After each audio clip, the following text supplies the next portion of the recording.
Hello guys, আসসালামু আলাইকুম। আজকে আমি রান্না করব হচ্ছে কচুরলতি দিয়ে মসুরের ডাল।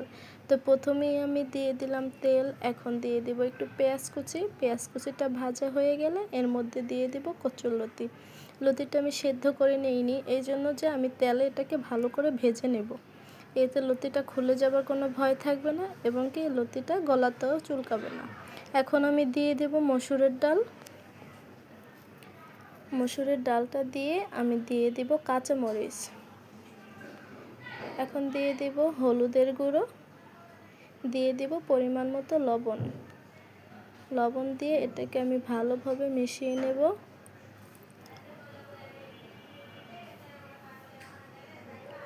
তো মেশানোটা আমার হয়ে গেছে, এখন দিয়ে দিব পরিমাণ মতো পানি।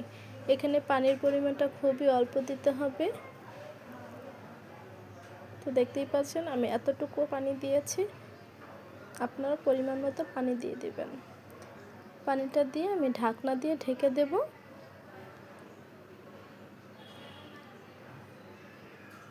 আমার লতিটা হয়ে গেছে, এটাকে আমি আলতো হাতে একটু নেড়ে চেড়ে দেব। তো দেখুন আমার লতিটা কিন্তু খুলে যায়নি।